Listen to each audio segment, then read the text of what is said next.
Dungeons of Sundaria is the newest dungeon crawler to hit the Steam page. Being developed by Industry Games and published by them, they hope to grab players with an ARPG that is similar to games like Lords of the Fallen, Rune Knights, Torchlight, Diablo, Lost Ark, Warframe, and World of Warcraft. And this is what they advertised. So keep that in mind as I go through this video. With the single price of $15, the game offers players dungeon crawling experience. But I will say about this game needs work. I'll go over it in the gameplay portion of this video. But the dev team did give me a key, so I do want to let you guys know about that. But even though they did give me a key, I can say whatever I want about this game. This is just simply a first impressions. I will say that I do love the concept and the idea of this game, but I feel like the actual execution of that needs a little bit of work. But let's talk about it. I'm just trying to find my place.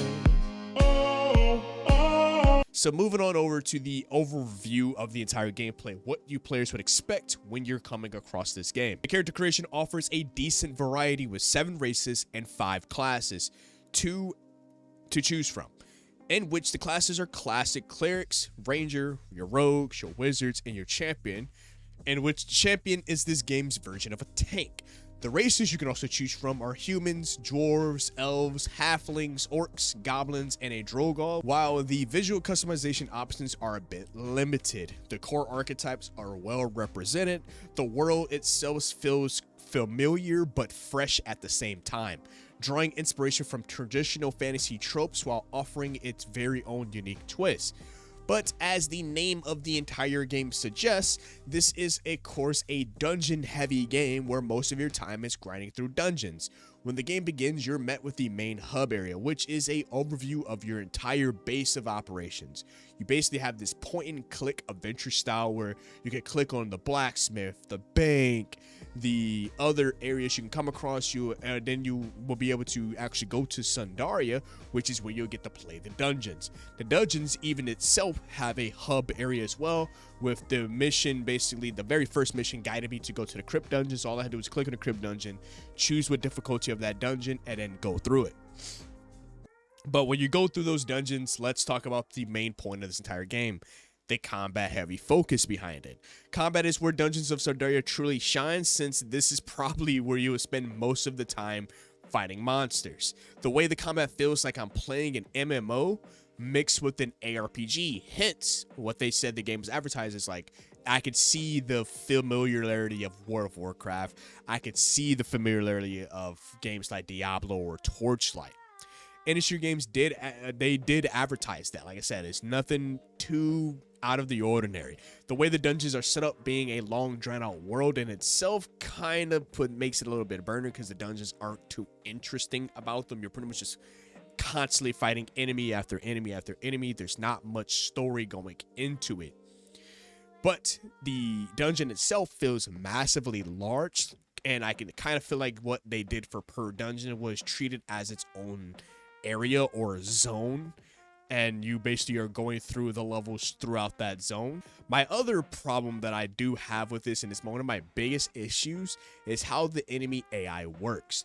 Their attacks are very straightforward, like they really hone in on you and attack you. They'll spam whatever they can at you, and you pretty much just spam right back.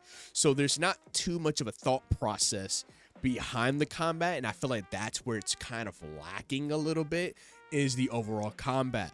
Throughout the dungeon, you will come across a lot of different bosses, which are also quite easy, as in there's no really true strategy behind them. You can honestly just spam. I was playing as a wizard. I just spammed fireball all day.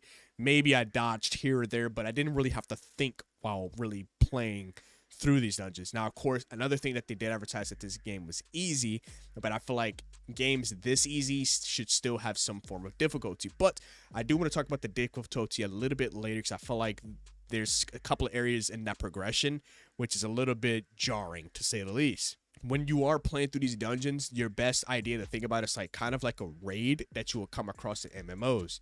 It's great with friends, but it sucks by yourself, even though the game is advertised to be enjoyable solo or through co-op. I did play this game solo, and all of this gameplay you're seeing is me playing by myself. Now, halfway through the crypt dungeon, a lot of the bosses started becoming harder.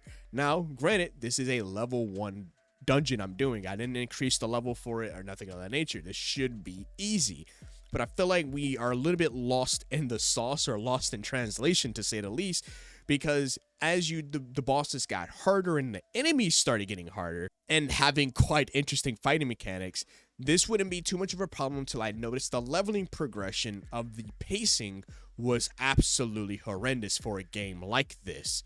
During my first hour playing, I got up to level 5 during the dungeon. Now, the argument can be said, oh, well, Chaos, this is like playing classic World of Warcraft, you know, where the leveling system is slow and the pacing of the game is slow. You must come across each battle with a strategy and a friend, and which I did do that. But I felt the most battles I was under-leveled for, even though the loot I was getting, it was just kind of increasing my base stats, but it didn't really feel like they were doing anything when you got the best gear you could possibly get at that moment, and you still feel like you're weak to the area, even though this is supposed to be easy, level 1, something just to get you into it. If you had a little bit of spice to it, sure, that's perfectly fine, but it was a little bit difficult once I started going towards the end of that dungeon, almost fighting the Crypt Lord himself. And the main point that I get from this is that the game doesn't truly feel like it handles being solo. It don't handle it pretty well. The different classes offer distinctive play styles, from the, you know, the tank of the champion, or how quick and agility for the rogue, and ensuring there's something for everyone.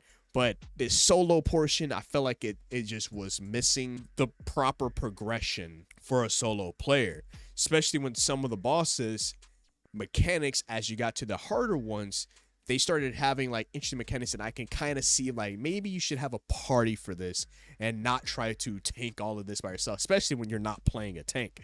The loot system is quite generous, showering players with always brand new gear and new weapons as you progress through the dungeon. This constant dopamine drip kind of fuels the exploration and keeps you pushing forward, basically. However, the quality of loot can feel inconsistent, with some powerful items you're getting at level 1 that probably should not be at level 1, going back to that progression system that I was talking about. But I do want to talk a little bit about some of the visuals and sound design of these dungeons.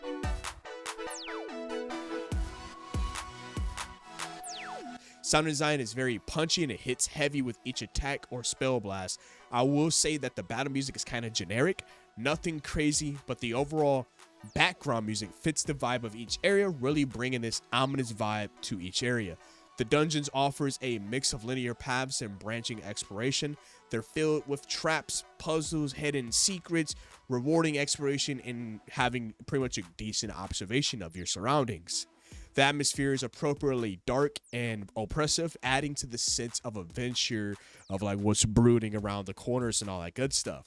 World of Warcraft does play a big part when I noticed the user interface is very simplistic. You have your hotkey at the bottom with your skills, the progress bar of the levels, your health, the enemy health, and the map is in the top right hand corner. Very simplistic UI. I can see where the inspiration from the games they advertise, I can see it to and from across the board. So they definitely will fit those, you know, hit those on the nail.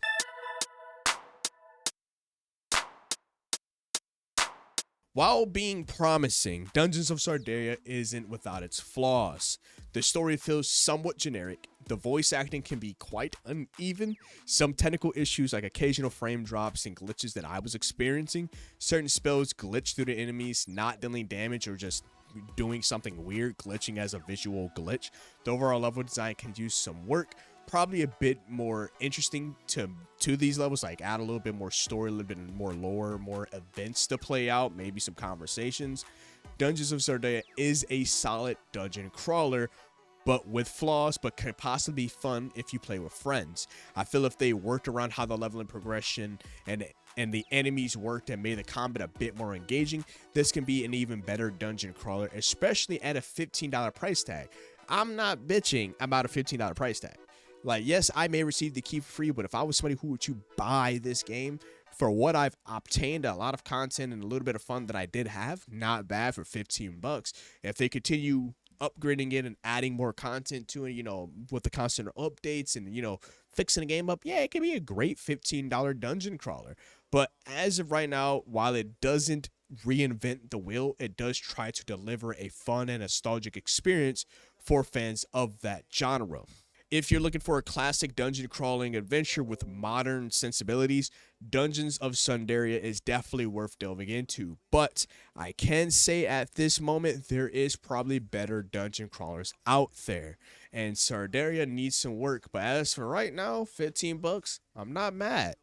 But let me know what you think about it in the comment section below. And have you played it yet? I want to hear your guys' thoughts about it. Other than that, definitely subscribe to the channel. We're on our way to 1,000 subscribers. And make sure to like the video. Helps out a lot. And as always, been your hosts, Chaos DTV, here at Chaotic Inc., signing out.